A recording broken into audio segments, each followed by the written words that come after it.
Good evening, everyone, or afternoon, or morning, whoever time it may be if you're watching this. So this will be a basically it was a welcome back kind of stream. In that sort of sense, obviously, I haven't been on here for a while. Been very, very busy. I've had some stuff to deal with job related, so it's been a bit of a nightmare past few weeks. So apologies for that. As per usual with this channel, it's generally good little bits, maybe a few episodes of or whatever it may be, and then a dead zone for quite a while, which I do regret, and it is frustrating. I know for some people who want to watch content, but yeah, and I do apologize for that again. So as I said, getting back into it with this stream. What I will say is I'm gonna have probably no one on joining me on the stream just because I've got to get through some things for some of the guys who will be watching either live or post live itself. Let's get rid of that quickly. Sorry. Excuse me. So basically, I'm going to be using this stream as sort of an outline for the guys watching. Hey, Alice, hope you're doing well. As an outline for basically the guys for the Overlord show coming up at the end of May. So for the group I've created, obviously I spoke at the last stream I did. I think it was the last stream. Basically, which was announcing the group Tigers on Patrol, which is a group aiming to portray the Royal Hampshire Regiment, 1st Battalion primarily, between the end of the Second World War, basically the creation of the Royal Hampshires in 1948, as they were named, given the royal title, up until their amalgamation in 1992. So that is the basis of obviously the group portraying different parts of the history, where they served and where they were deployed, etc. during that time, all the way from deployments in the Caribbean during the early 60s to the Falklands, or even Germany, or on exercise in Kenya, maybe, or on their many stints, 8 in total, in Northern Ireland during the whole of the Troubles, or Operation Banner, as the operation was called itself. So that's sort of the outline as the group, as I said, and I've touched on a bit on that in previous live streams as well. So basically, for sort of the warning orders and that sort of sense that we done in the sort of private chat with the group, etc., just want to outline some other things. So the group itself, during the Overlord show at the end of May, we will be portraying specifically Z Company. Evening, John. How you doing, mate? We'll be portraying Z Company in basically sort of the Belique area of Fermanagh. I think Belique. I've probably got that wrong, actually. So I'm just trying to sort of remember off the top of my head with certain things. Give me 2 seconds.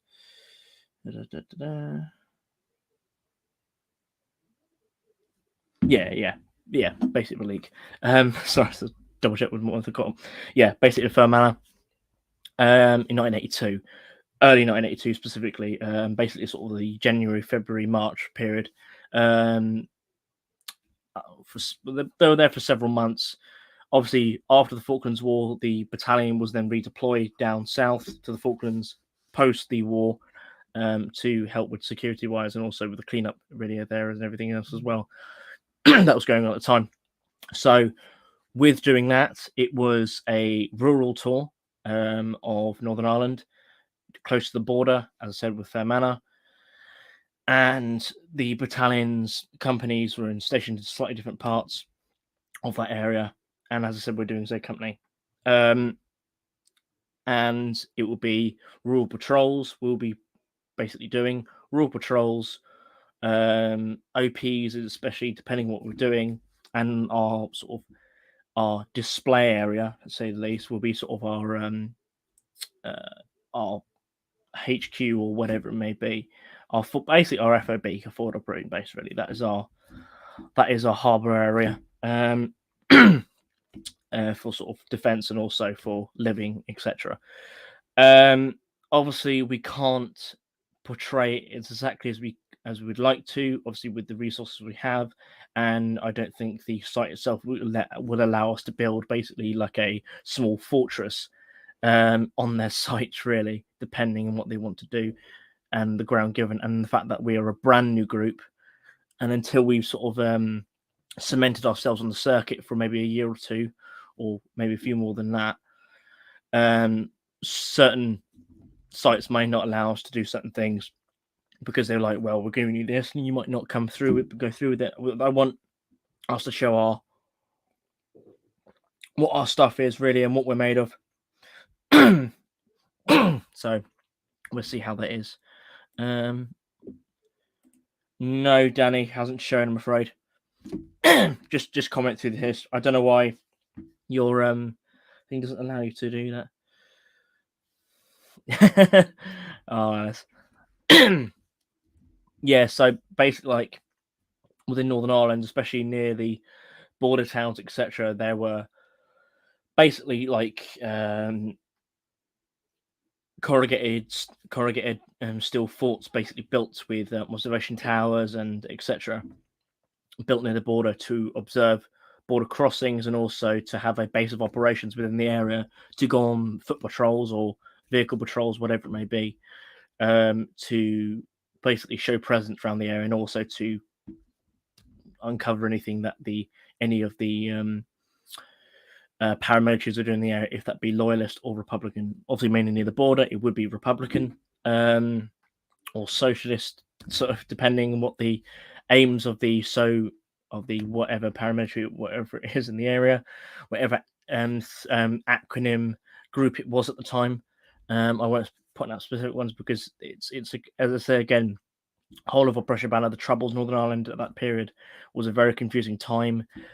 Tensions are very high and people are very emotionally charged regarding the subject. So I try to be generalistic in the overview of how I talk about it, really, in regards to this sort of thing, and especially when talking to the public about it. It's one specific thing. And also it depends on the audience you're giving it to. Obviously in the UK, in England, it's sometimes a bit more easier depending on where you are, but it's just one of those things. Maybe make some kind of display. The structure, I think, would be yeah, I think absolutely in the future, Alice, that'll be something to go for. It would really be something to go for and to look at in the future. But for the group itself being such a fledgling group, and a lot of the guys within the group are younger than you normally see within the majority of living history groups, etc. A lot of the guys are under 25 or under 20. That is, so sort of 18 plus upwards. So that sort of range. So that sort of logistically is a bit tricky in regards to larger things. But again, that can be dealt with in the future with some of the other guys in the group who have the facilities, or whatever what I can do, whatever, have the facilities to transport such things like corrugated steel, or whatever it may be, for a certain display. But for what we're doing at the moment, very minimalistic, and the main bit of the display is us being active. That is the main thing. As long as our tentage and our hub area is squared away, looks neat, is correct for what we're trying to portray as best we can in the area, that's the best we can do. So our main stay point will be obviously our tentage, whatever we're doing, but I will also try to have on the day I get there, basically the day before the actual show opens, some slit trenches dug by the site, and they have like a JCB going around to sort of dig a few trenches if we want it. Generally, because slit trenches, etc., and something like that were part of the defenses within one of these hub areas or whatever it may be near the border position. So that's one of the things. So that is the main bit of what we can do really at a short notice, and with such a fledgling group, at least something. It's not just like a bit of grass with a bit of rope to stop the public going in. You actually want to make it at least visual and somewhat engaging for the public walking past. And again, I don't want this group to be like a lot of groups are lately, or have been for a while, I should say. Just a case of, oh, we're going to stand here or sit down here and do nothing behind a bit of rope until the public come and talk to us. And I don't like that kind of thing, because all it does, it just looks like it makes everyone bored. People can't do anything. if we're constantly doing something, constantly active doing something that isn't overly exhausting for the guys doing it, then it's at least enjoyable. But at the same time, we're looking like we're doing something. We're looking like we're active. We're looking like we're actually got a job to do, that sort of sense. And that's what the guys are doing in these patrols, etc. And it's trying to create that image and also portray that across to the members of the public or ex-veterans, etc., who see this going on and think, great, that's exactly what I was doing in Northern Ireland or whatever it may be, and then on the rural tours. Because again, the way you hold yourself in a rural tour is very different to how a brick, which is sort of the 4-man unit which would work within urban patrols, would work. It's very, very different. Obviously, urban patrols next to rural patrols is very obviously it's a bit obvious that it is different, but then sometimes it's changing those attitudes because again, it's a case of this isn't going from sort of doorway to doorway or watching the street corners. You've got open areas of fire that could enfilade onto your position if you're not careful. Eyes open, you need to be prepared and careful where you walk because it is much easier to hide certain explosive devices or whatever it may be, IEDs or whatever it may be, or sort of the term used now, in rural areas than it is in urban areas, to say the least. So it's one of those things, and as we find out, and as I put out to the group, I'll answer questions in a minute. As I put out to the group that us doing this one as our first event, we need to do it right and we need to do it respectfully because again, this was the tour that the battalion lost its first guy in Northern Ireland on operations, that's to say the least. That wasn't in like an expert, but was directly due to enemy action, basically, in that sort of sense. It was basically a explosive device that was set off in the region which killed Private Colin Clifford. So this whole display itself is dedicated to him and also the guys who served on that tour and all the guys who served in Northern Ireland and the battalion itself. So that's sort of dedicated to them. So in that sort of sense, we have to get it right or as close to as best as possible and also be respectful. That is the main thing. Even if we don't get it perfectly right, as long as we are respectful, we don't just take things for granted. Obviously, I'm all well for having a laugh, etc. But at the same time, there's a sense of responsibility and matureness that has to go into that as well. But there has to be a balance because if we're too serious about it as well, and we take ourselves too seriously, then people won't enjoy themselves as well. Because at the same time, this is a hobby, not a job. But we have to find that balance, and finding that is going to be tricky. But hopefully, we'll get there. There's some of the questions. Yeah, no, already Levi, I know. But yeah, being young basically means the individuals are pretty lucky to have the uniform and kit. And, yeah, exactly, mate. It is tricky depending what guy people can get a hold of. I must say, with a lot of the younger guys as well, them being able to fit into the smaller kit is very helpful for them because there's no way I'm fitting into size 168 at my age now. And my weight, even, to be honest with you, I used to be fairly skinny. I used to be fairly all right, but I put on a lot of weight. I think probably about 4 stone in the last 6 years, which is not good. I do not advise doing that. But again, I like my food, so one of those things. But so yeah, I'll try. So if I'll quickly, for anyone interested, if you want to come down and see our group at our first main event, well, our first event actually anywhere, joining together, feel free to. I'll quickly put up share screen. So here we go. So hopefully you guys can see this. So this is the Overlord show, which is in Hampshire. It basically, so it's from Saturday the 27th of May to the 29th on the Monday this year. And it's at the Lawns Den Mead. So this is basically a couple, about half an hour drive or so from Portsmouth itself. That sort of area, probably a bit more actually. Probably talking about my arse, but yeah, I've been there multiple times. It's a great event. Some of the a lot of the displays are really, really good. Some of them are a bit generic, but it's what it is. There's a large World War II focus, as usual with most events, but there are some groups who do World War One and obviously post-war stuff as well, and obviously different countries as well. It's not all just like 101st Airborne and SS. So it's good, and those guys like the Garrison there, they're really good as well. They got a lot of good, cool stuff. That is very, very good. They have like battles and at the end, which view at your own wish. I'm not overly keen on the battles generally because they're a bit far fetched, but then again, everyone to their own, and I'm not going to stop anyone viewing it if they want to. Watching it is a bit boring. Being in it sometimes is quite fun, so it really does depend. As I said, it's been going on for quite a few years now. I've thoroughly enjoyed every time I've been there. Normally it's quite a hot event as well, so just be wary.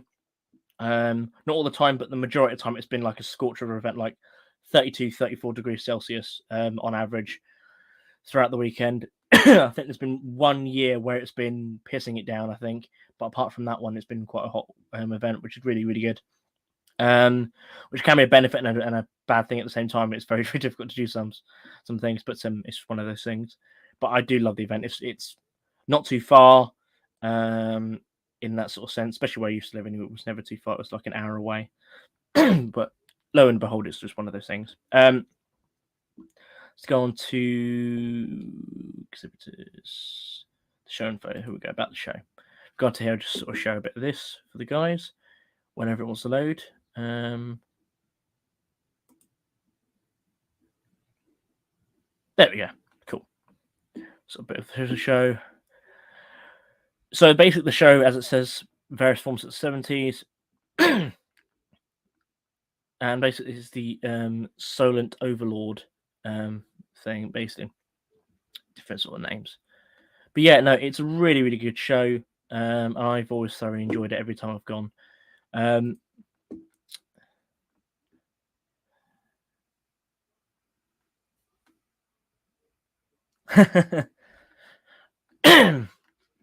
Yeah, as Alice said as well, like yeah, definitely stay hydrated. That is the best thing. And the good thing about doing Cold War as well is you don't have to deal with crappy, well, British Cold War, you don't have to deal with crappy enamel bottles that give you tetanus by drinking from them. Obviously, that's not the thing about all of them, but I hate the enamel ones because honestly, I spend more time having to dry it out, and even then, it still rusts on the mouthpiece and everything. It's just I absolutely hate them. They're awful. I get fed up of boiling the bloody things out every single time I have to use them, and I just don't have the time or the patience really. Yeah, it's just one of those things. It's really, really frustrating. The enamel is just it just comes off too easily. Enamel mugs are a bit more easy because it's easier to sort of see and get into them and deal with it, but like the actual bottles themselves are just a nightmare. So thankfully I can just deal with plastic and all other things, so it's actually quite good. So that's one of the perks really. And also you're wearing cotton rather than wool. So wool is good in some ways, but at the same time, when it's a hot event, yeah, even cotton gets too warm. So it's a bit of a finding that sort of thing. But thankfully as well, we're doing the urban patrol and it's being sort of the early 80s. You can get away with windproof smocks, which again, nice thin cotton. It's really nice to wear. Yeah, and they're very comfortable, and it's a really, really good bit of kit. So that's another benefit of doing that, really. So see if I can find anything else. Although I'll be with the big exactly, Levi. Hopefully, if you can get one day or even like an afternoon or something during the event, if you want to nip over when we do one of the patrols, you can take charge of the patrol if you want. You can go on your full cadet instructor mindset if you want. That'd be really good to see if you wish to. But just depending if you want to. Make man, it will. Yeah, exactly. Yeah, the metallic taste is dreadful. But yeah, let me just I'll stop sharing that just for now. But yeah, no, I'm really looking forward to it. This will be, as I said, our first event as a group, and hopefully it will be good experience for everyone. I really hope it is. And again, I'll say to the guys, if is anything you think it might be a good bit to add for the next event, which will be Yorkshire Wartime event for the group itself, which should be another big one. And then the one after that, our main one will be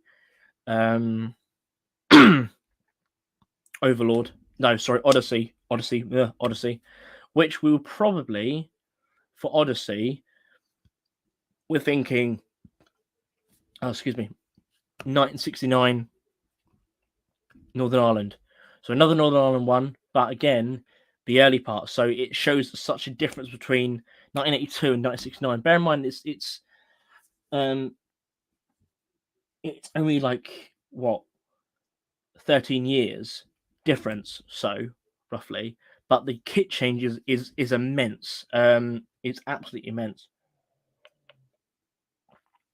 Going from basically going into it looking like you're troops marching into Belfast, for example, looking like they're about to go on exercise in Germany, like with bayonets fixed, etc., helmets on, full web equipment, minus the large pack. It's and then contrast that to the early 80s or late 70s, early 80s to basically some like even the mid 80s going up to that, wearing chest rigs, assault vests, some guys carrying armor lights. M16. Sorry, I should say armor lights. But basically, yeah. Not really. Basically carrying M16s. Armor lights would be the IRA, wouldn't it? But yeah, no one thing. So yeah, carrying M16s. Some guys depending on the patrol, especially in the rural patrols as well. And yeah, it being a very sort of like scaled down, very lightweight kind of order of dress, and obviously with the mid 80s as well. So post what we're doing for Overlord, but mid 80s, you see the introduction of boots combat highs, which were replacing DMS, which are very very good boots actually. In my personal opinion, they're really comfortable. So you see the introduction of them as well. And then you see the introduction of different combat wear as well.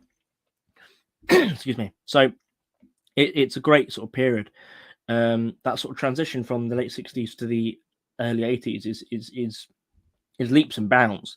You go through two different types of radio systems. You're going from Larkspur basically to Klansman.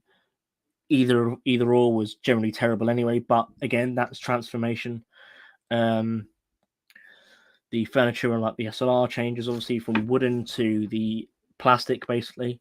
That was mainly down to its use on sort of the general use of the British Army at the time, obviously in Germany. Wants me to go. So lots of insights. Officers are wanting, feeling sorry for the kids as they're just hurrying up and wait. That's what it's all about, Levi. It's so much fun.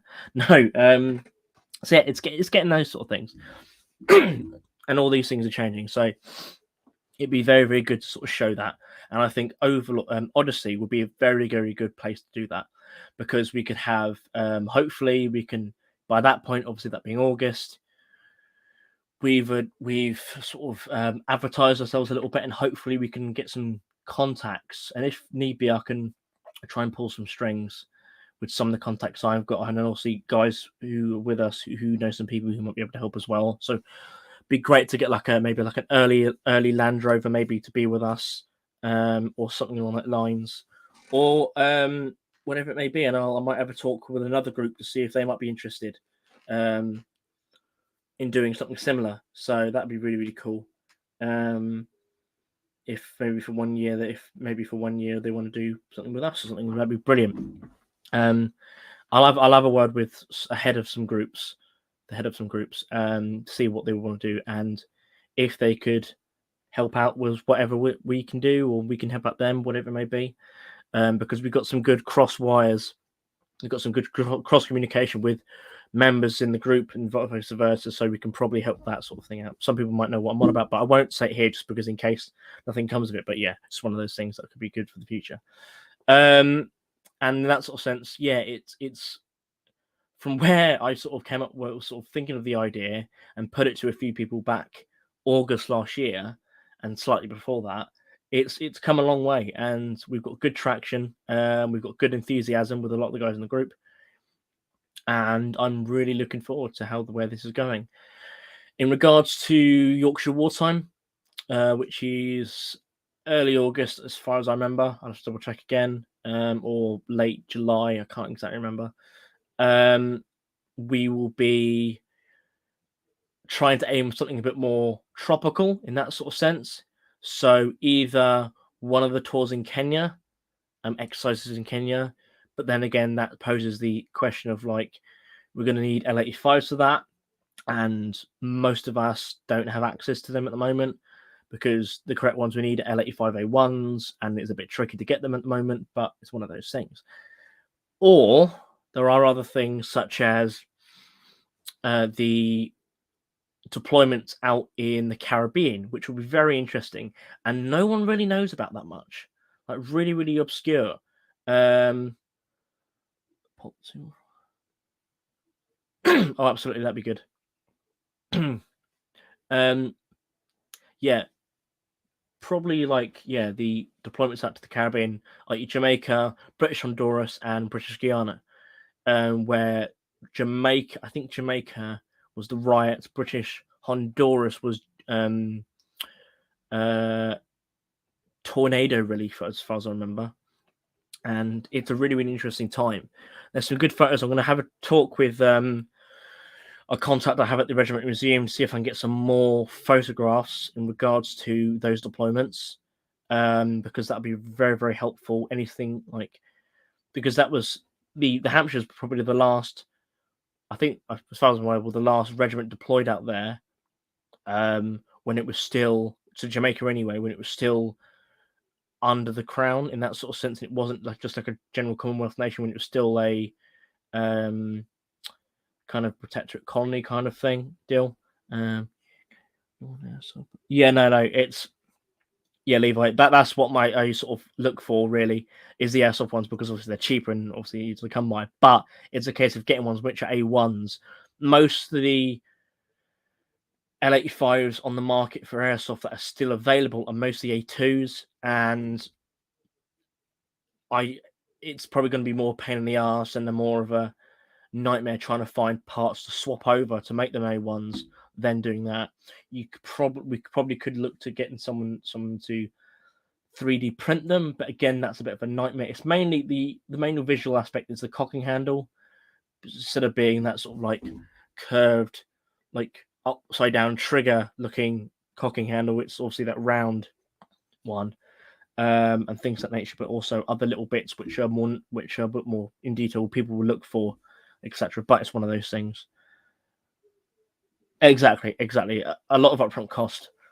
And I want to sort of focus on other things which are a bit more achievable for people and are much more readily available.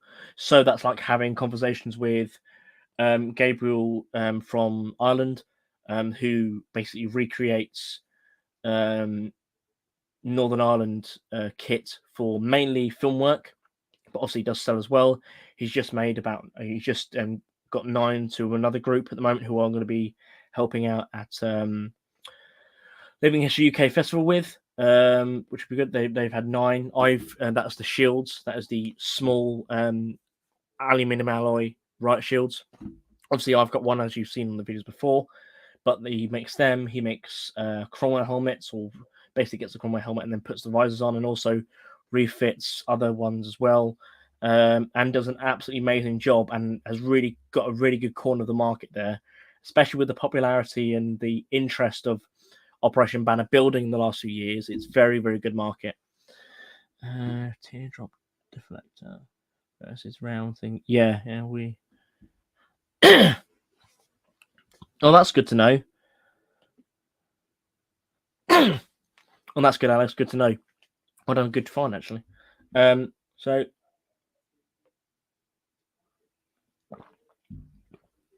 excuse me. So that is the basics, really. And I've sort of gone on for about half an hour talking about, but it's good to get on. So I'm taking a lot today. So yeah, and as I say again, like if you want a good overview of the little bits, including obviously what I've said about with the Caribbean deployments, absolute best book to get. Really, really decent book to get, and well worth it. It is a must. It really, really is a must. Basically, almost like the Bible of the regiment's deployments. So, for example, we talked about Malaya. Probably didn't see that. Munster, let me go, and goes into detail with all the different deployments. The depot, Borneo, Germany, Caribbean area again. So it's well worth getting. The regimental museum shop has these. I managed to get this one on Facebook Marketplace, thankfully, for a bit cheaper. But again, well worth going to the museum and giving them a bit of money their way to sort of help the collection, obviously, because of their free entry museum. They all work off donations, and they work off anything they sell in the shop, really, as well. And that is including stuff from the collection, which they're selling off as well, in regards to spare things like these, which are the buckle, etc., for the stable belts. The certain sets for those, and also cat badges they sell, and it's definitely worth it. What's it called? Oh, okay. There you go. The Hampshire Tigers. Story of that Royal Hampshire Regiment, 1945 to 1992. Brian Parrott. Very obvious. It's big and yellow. It's got the officer's cat badge and the other ranks cat badge on there. The general service cat badge, really, for the regiment on there. So well worth a read. That's on the back. I think No, you're welcome. Definitely worth getting for anyone who wants to find a bit more out about the regiment as well, and also give the regiment regiment museum a look in. Maybe if any time any of you are down near in Winchester, there's plenty of other museums down as well. There's the Gurkha Museum, I think, is down there. The Royal Green Jackets Museum is in Winchester. Hey Ned, how you doing, mate? Orange juice flavored toothpaste. Okay. Yeah. As I said, the Royal Green Jackets Museum is down there, but and also the Royal Hampshire Regiment Museum is there at Sells House, which was the regimental headquarters. So for a very, very long time, and it's a really good little museum. Obviously, as I said, it's free entry, so little donations are very, very welcome. And occasionally they do little auctions. I don't know if they've done one for a while, but occasionally they do like an auction to raise some money for the museum itself, selling off some of mainly the silverware, but it's just one of those things that sort of comes around, really, on those things. But yeah, no, I really, really appreciate any help that can come our way, really. So I'll get in touch with one of the contacts I've got at the museum and see what I can find. Popcorn flavored deodorant. What the hell is going on in the chat? There's Alice. Calm down. Oh dear. But I'll go on for a little bit longer, and I'll end the stream itself, and then I'll be inviting some of the guys on to chat privately without being live, just to avoid anything being said by accident, basically, just to say this is all kosher. And I want to try and aim for that in the future, which is really, really good. So yeah. But any questions from guys in the comments? Gabe is probably 4 foot tall. He is Irish, for example. But no, as I said, I'm going to try and get in contact with him in the future, not right away, but in the future, especially for Odyssey. If we're doing Northern Ireland, 1969, and it would be Belfast, because basically that was the deployment for most of the guys at the time. We would need the right shields, preferably, and yeah, it's some things need to be ironed out, but we can, as long as everyone's got at least a right shield and a baton, then we can do it. Not everyone needs a rifle, would help, but that would sort of be very good for only bright duties. I know you are, Alice, but it's the other people I'm worried about. And you sometimes actually as well, so shush.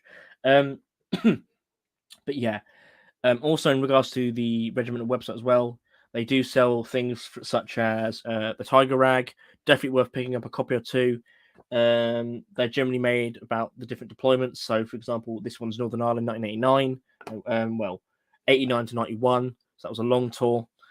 There was also ones for Kenya, both for the deployments to Kenya, which was one in 88, and there was another one in 92, 91, 92, sorry.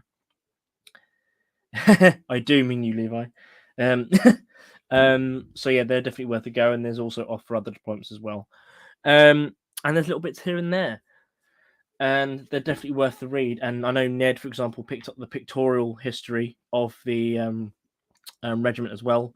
Hopefully, I don't know if he's able to. I don't know if you're able to, Ned, scan a couple of the photos that are in there if need be. And again, I'll also try and get some photos that hopefully are in the regimental archive of, say, the Fermanagh tour or Fermanagh. I got corrected on the pronunciation. I kept saying Fermar, but it's Fermanagh. Thank you, John Shanahan, for correcting me on that. On the Fermanagh tour, and also any other thing we tried to portray as well as the 69 tour, if need be, because there are some photos out there that I've already been able to find, thankfully, and also a bit of footage as well. I think I uploaded that to the group a while back. Oh,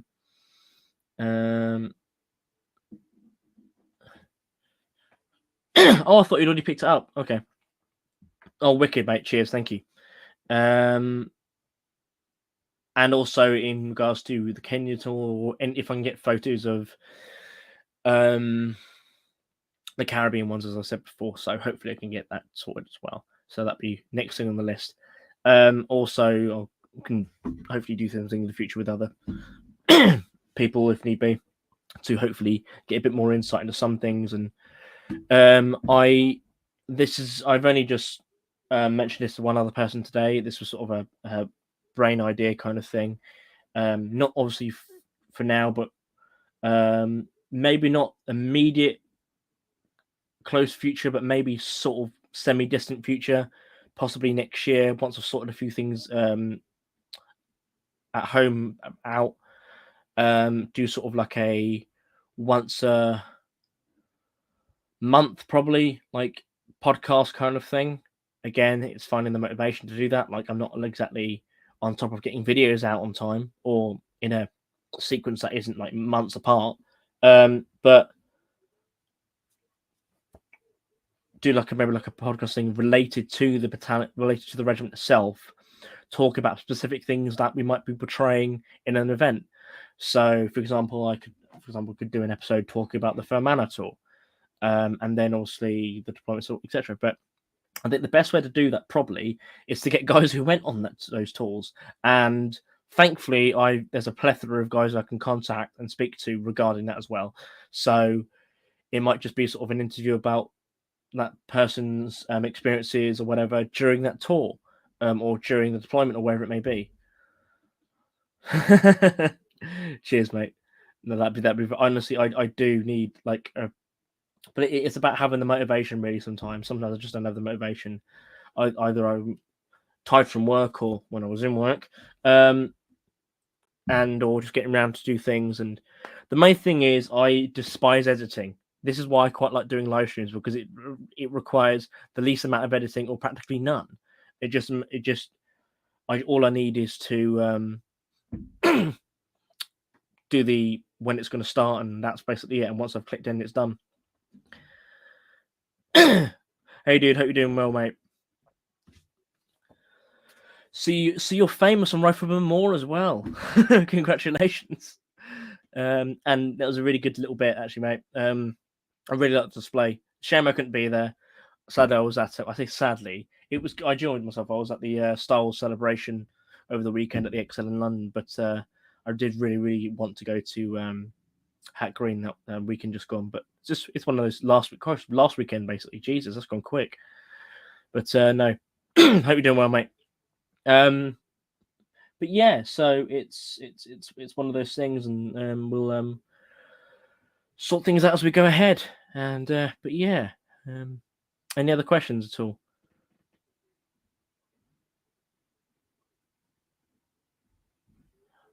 Funny. Yeah, no. I'll bear that in mind, Alice. Yeah, no, I definitely. It's the editing stuff. So no, I'm actually not happy with myself for getting stuff. Don't, mate. Don't worry. Honestly, it's fine. I could tell you a little bit nervous, but at the same time, it's what happens. It's sort of you're. I think probably the last time you were maybe on camera or whatever, something like that, was probably maybe my channel. I think. I can't remember, or I can't remember if you were in Kit that day at Overlord last year. I can't remember, but no, you did fine, mate. We all forget little bits here and there. I had plenty of time I've forgotten bits of my own videos, so honestly, don't worry about it, mate. I thought you did really, really well, and there was stuff you were saying I didn't know about. So, end of the day, you educated me, so I think that's fine, mate. And if people want to point out things here and there, fuck them. You did, Alice. You did talk railways. So yeah. And again, hopefully, we can get a chunk. Well, I'll be able to do Hat Green in September, and hopefully, that will be the last of. I would try and actually hope that will be the last event of the year for the group itself.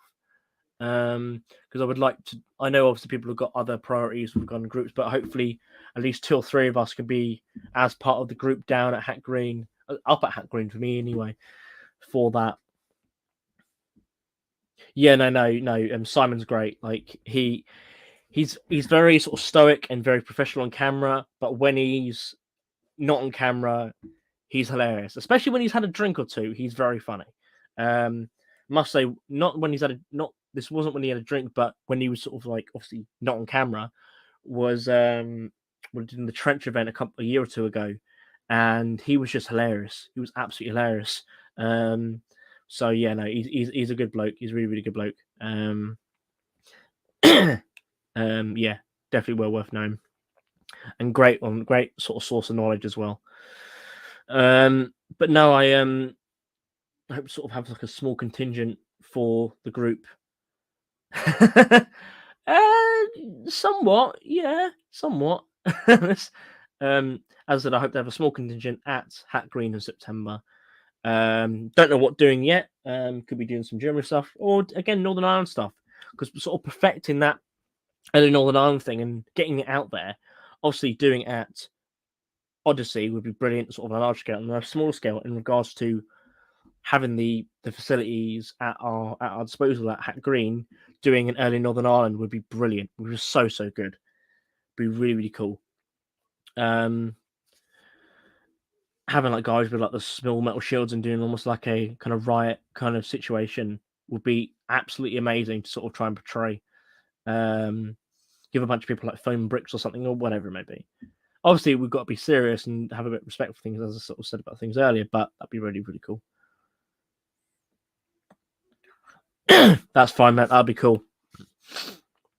That'd be really, really cool. But also, I would say actually, you doing Irish kit, if you can if you're able to do like maybe sort of like early 80s Irish kit or something, if you've got that available, or if you're able to get that, or even sort of 70s or whatever, we could do sort of like the book. We could sort of like coincide with some things. So we do some like border stuff. Obviously, a Irish soldier was killed by the IRA. I think it was by the IRA during the period of the Troubles. Obviously, several members of the Garda were killed, and obviously people were injured.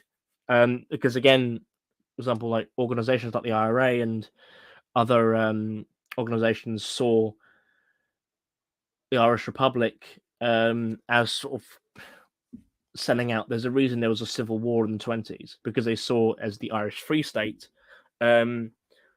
being sell out to the British, and there's a lot of history there, and they wanted their own version of the Irish Republic as well. So it's such, as I said, it's such a confusing time, and these sensitivities have to be addressed, and also we have to be delicate with them as well, because again, these things are very highly charged situations. So having that sort of doing with Irish Defence Force, an Irish Defence Force meeting, say, British forces on the border, that'd be very, very interesting to show, and showing how the two forces reacted with each other, whatever it may be, or interacted, I should say, would be really, really awesome. That'd be cool, Alice. But yeah, really wanted to do border stuff, mate, but it means full 60 pattern. All I have is a dress uniform. Ah, that's fair, mate. That's fair. Well, that's not hard for some of us to help out if you wanted anything. So, if say, because obviously the IDF, what we're using, basically it was a slightly different version of 60 pattern, I think, as far as I'm aware. Even so, we could possibly save that for Hat Green, and I'll talk to Simon if he's watching afterwards or whatever, see if he wants to maybe get involved with that as well, because that might be interesting. That might be really interesting because I know he has the IDF kit of that period. I know he does, and we could sort out some things. Absolutely. Yeah, look, don't worry, we can help sort out some things, and even that, basically, British 60 pack can pass it really as well. There is differences, but unless you're really looking for them, it's better. It's the closest you're going to get without losing, spending, basically selling an arm and a leg to pay for it. Exactly, me as well, mate. I don't mind you borrowing my 60 pack because again, the Irish Defence Force were using 60 pack up until basically their version of 60 pack up until what, the late 70s, early 80s, even beyond. And when did they adopt the All-Light or whatever? Yeah, they adopted the All-Light. Yeah, was it the late 80s? I think they adopted the All-Light. So you can get away with basically a Mark V still, because there's a great picture of remember the Irish Defence Forces with basically a turtle Mark IV turtle helmet on and his FN FAL with his body armor on, sort of by this wall bit, and it was really, really interesting, really interesting. Because again, that's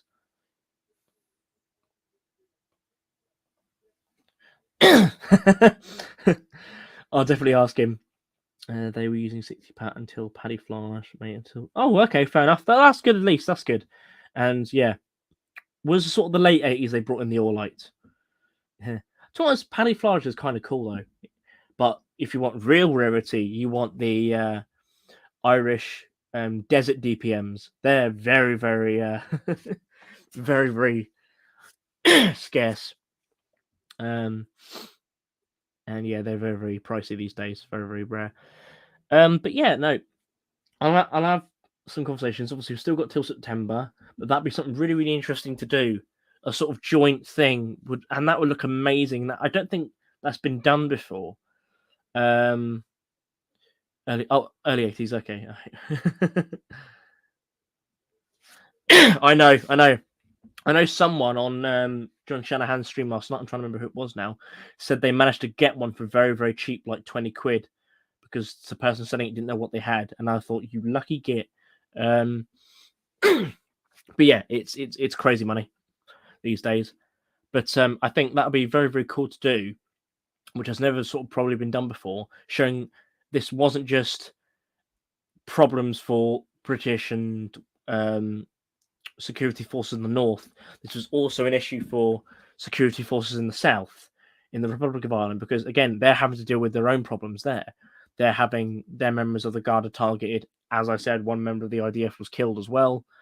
Obviously not to the same extent as those security forces in the north, but they were still targets. And as I said before, they were seen as an enemy as well by the Republican and loyalist forces as well, but by the Republicans quite a bit because they saw them as sellouts, really. And it's a horrible situation, really, to be in. You're sort of caught between a rock and a hard place, really. But they did a really, really good job. Yeah, kind of like what I've seen with groups who I've been before who've done sort of like the East and West kind of Berlin Wall kind of thing in Berlin. That's really, really good. But this is something which is like not even touched on at all, and no one speaks about, because there's general things where you weren't really supposed to have contact with the forces on the other side of the border, but at the same time it happened, and things were passed, and a lot of the duties that the IDF and the Garda were doing down in the south were, say, dealing with a lot of smuggling, basically, of, say, fuel or whiskey or whatever it may be, over the border, which into the north or out the north or whatever it may be. They were dealing with a lot of that. So that's really, really interesting. It'd be great to have like almost like a VCP thing set up right on the border and have sort of two sides of it, and that would look absolutely amazing. I think that'd be something cool to aim for if we can going forward towards September for Hat Green. And I think if we can get a good few people, at least as long as we have like 2, maybe 3 guys doing the Irish side, maybe one guy dressed up as Garda, if we can get the kit, and then on our like one dressed up Garda and like 2 guys in Irish Defence Force, and then 1 guy in RUC kit and 2 guys in British kit. I think that would look absolutely amazing, and I think that would be such a cool thing to look for. Believe that I brought them to patrol it. Yeah, it was surprised. Obviously, light aircraft are probably. It's like, for example, in South America, they use a lot of like light aircraft or like Tucanos or whatever it may be, like prop powered aircraft or light aircraft, whatever it may be, for those sort of duties because they're much better than say using fast jet aircraft or whatever it may be, and sometimes even more efficient than using helicopters. But it really, really depends. Yeah, personally, if I do not exist exactly. But yeah, no, it's definitely an option, and I think if we can get something sorted, that would look absolutely amazing. Because as I said, a lot of guys, especially with Hat Green, are also with their other groups, which is absolutely fine. But if we can get a couple of guys doing that, and I can maybe have a conversation with John Shanahan, maybe, considering he does collect the IUC staff, if he might be interested. But it's that sort of like, I would sort of aim for probably late 70s, early 80s, preferably late 70s, because it might be a bit easier for other people to see what we can do. Yeah, that'd be really, really interesting to do. Exactly, yes. Yeah, they're definitely more cost effective because, again, filling fuel into a light aircraft like a Cessna or whatever it may be for that sort of duties is much cheaper than filling, say, a small jet aircraft or whatever it may be. Yeah. Cheaper to buy in the first place as well.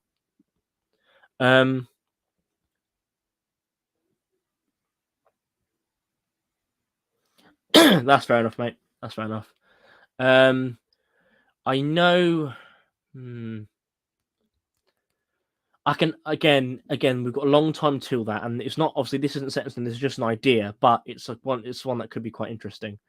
Going forward, and depending on the earliness of if we portray this, for example, the kit can obviously differ, obviously, but it might be easier for some people than others, earlier or the later we go. So we have to find that balance. What is good, what is best for other people, and it would just be so interesting to show the sort of contrast between the British and the Irish Defence Forces, as well as the Guard and the RUC, and how the 2 different sides of the border dealt with the same situation, really, in that sort of sense. And that'd be really, really fascinating to show and obviously talk about, because that's something with the public. It's like people think, oh, Northern Ireland. People always think it's like, oh, it's anti-riot duties in Londonderry or Derry, depending, or Belfast, or whatever it may be, and all bombs exploding all the time. But like, it's a lot more than that. It's much more in depth. There's a lot more that goes into us from generally just the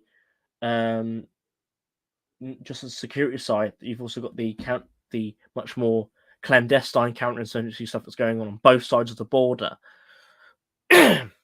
and also the more within the politics and also the social side, and also you got the rural element of it. You got these, as I said, we were portraying for Overlord. The rural element of this is very, very vital, because the vast majority of the hideouts and also the sort of training areas for the paramilitaries and the different battalions of paramilitaries that were around are operating, especially the Republican side of things, by the border, like in Armagh or Fermanagh, wherever it may be. And it's getting that sort of balance. Patrol the coast in Northern. I don't know, actually, to be honest with you. In regards to the Royal Navy, I don't know much about what they did during the whole of Operation Banner, to be honest with you, I'm afraid. But I can see what I can find, but someone in the comments might know a bit more. Yeah, I'm not too sure on that, I'm afraid.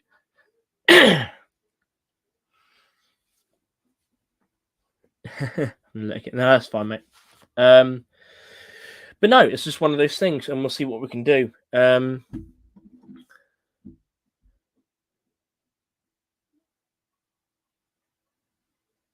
Hospital ship. Okay, that makes sense. I'm guessing to transport back to the UK mainland. I'm guessing from Northern Ireland, depending on the type of casualty it was. Yeah, so we'll see. But that's something I can, as long as some people have to give me a kick up the arse to try and get round to doing it, I can have a look into what we do, because that'd be fantastic. If that'd be something I've never seen anyone do before.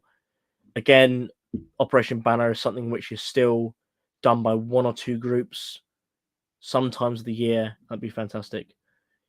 For the most part, patrol the. Yeah, exactly.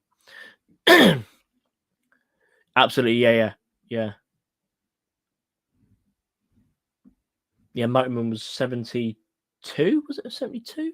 Motorman, as far as I remember. That's worth looking into.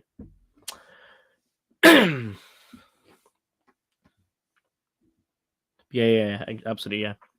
I'm patrolling up there. But yeah, that's something to do in the future. Any other questions at all for me? Who wants to know anything about the group or anything in general? Actually, it doesn't really have to be about the group, but this was just sort of a good way of putting forward some stuff for the group. Also, I'll try and do some stuff in regarding the plot that we'll have at Overlord. Give people an idea of what we will be working with and what I'll hope to accomplish with it at the time. Again, it's one of those things. No, you can't have a cow. I'm all out of cow. So we'll see what we can do. And again, sorry, I apologize again for the glaring as well. I've tried to deal with it, but the sun, I've got to be thankful the sun's out, but it's just glaring on like the metal bar that's at the corner of the window frame and just sort of blinds me like God talking to me through the window. So it was also quite a bigger force back then. They busted a lot of shipments, no doubt. The Brits would never really pose. Yeah, that's fair. That's really interesting. That's true. Because again, like ports, etc., anything coming from Ireland into the UK was sort of interesting, really, to see what was going in and out. Anything coming onto the mainland, obviously, stuff did slip through as bombings on the UK mainland would show, but also it's other things looking for as well. At the same time, stuff coming from outside of the UK itself into Ireland was a bit more difficult to police. But it's one of those things. But that was the main thing being looked into. But it's really, again, it's a confused situation throughout the whole of the period. But yeah, so guys, I really appreciate you guys watching. Any other questions before I go? And we're going to go to 1 hour, so literally 2 more minutes. Yeah, military policy, absolutely. So we'll be doing, as Ned put towards me, hopefully we'll be doing 1969 Northern Ireland. Just as like it would be a good thing, but that's still a maybe. I would love to do that, but again, it depends if what we can accomplish from now until then in regards to the kit. So it depends on the period, Alice. It depends on what the job was at the time. Rural patrols, absolutely not. There's no point. If guys are carrying gas mask bags, probably because they've got something else in it. During any anti-riot duties or crowd control or anything like that, within towns such as Derry, Londonderry, Belfast, etc., or Strabane, whatever it may be. Yes, they would be worn, carried even. Most notably the S6, obviously through the majority of that period of Operation Banner. In the early periods, like you see in Belfast in 1969-70, mainly 1969, you see guys carrying lightweight respirators or S6s in different types of bags, from the lightweight respirator bags, from small box respirator bags, but with S6s or lightweights in. S6 respirator bags, all in all of them, the early ones as well, for the 58 webbing, which were canvas rather than the nylon ones. And you see all of those used at the same time. Yeah, and it's generally all these things were used depending on what was being done. You see them sort of being less and less used in the early 80s, but especially during the 70s, you see them used a lot. It really does depend. Really does depend. But yeah, what was I saying before that? Yeah, sorry, yeah, we definitely do Military Odyssey, Luke. And I'll try and get back to you about what exactly we will be doing exactly. Hopefully not Op Banner 1969, but we might do something different depending on the weather as well. If the weather's going to be really hot, maybe we'll look into doing something else. But for Yorkshire wartime, we and I hope to do the the deployments of the battalion out to the Caribbean, because that's something that's very underrepresented and be very interesting to show. Also, can I be treasure?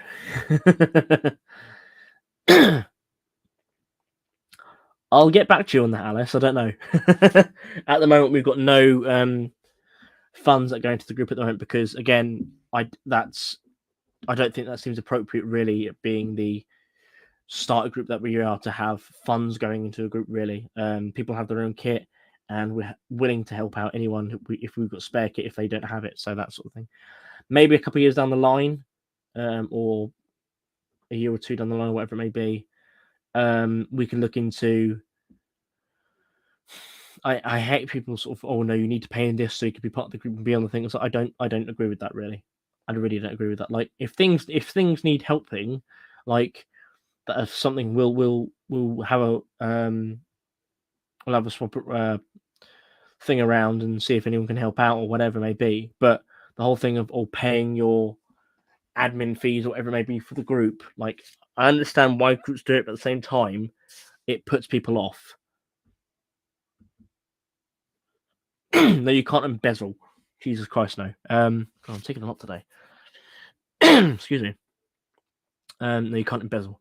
So that would be something maybe we'll look at in the future, but mainly on the basis of if something comes up that needs help funding, then we'll have a whip around and see if people can help out, and if they can and they can't, whatever, that just may be the thing. It's one of those things. I think when it comes to admin fees or group fees, whatever it may be, it creates a bit of tension and a bit of like friction between people. Because again, like you said about the whole treasure thing, right? Who's got the money? How's it being spent? Is it just being spent on whatever? And there's kit, personal kit and group kit. Group kit can sometimes become a bit more frustrating with some people, because if someone's paid something towards it and they leave the group, then how do they have ownership? Yeah, it's confusing. So for the meanwhile, I think sticking to personal kit and borrowing kit is probably our best way forward for the first year or two, just because it leaves less to be argued over at a later date. It really does. It may create a bit more trickiness in regards to certain things, but I think it's the best of both worlds for the time being. And working on that basis and hit thing with something in the future.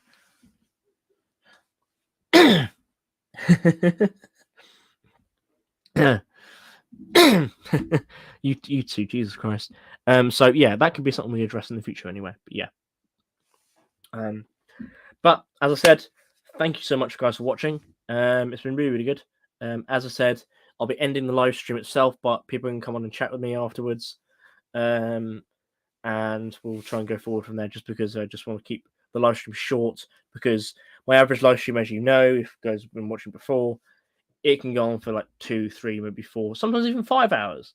And I get very tired and I run out of drink, and it's not great for everyone. And it just means it's a long stream and people don't watch it, whatever. People watch the first like 20 minutes to half an hour and then go off, whatever. So keep it like this. And again, thank you so much, guys, for watching.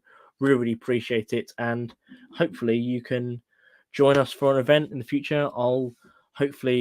Ned himself runs the Instagram, and he also posts stuff on the Facebook group for the group itself. And our mainly the Instagram is more public. The Facebook group is more for the group itself, but the Instagram is probably the best place to see where we'll be going next and what we'll be trying. And also little bits here and there in between, giving little histories of stuff with the battalion itself as well. So really thank you. Thank you, Ned. He's put it in the comments. So please give it a look in. It's well worth it. And there's some great information and mainly photographic evidence on there as well, and resources there to really get your teeth stuck into. And also hopefully with some contacting, etc., of some certain people, I can hopefully get a bit more information and put that way as well. So thank you guys, and I will see you later. Bye, guys.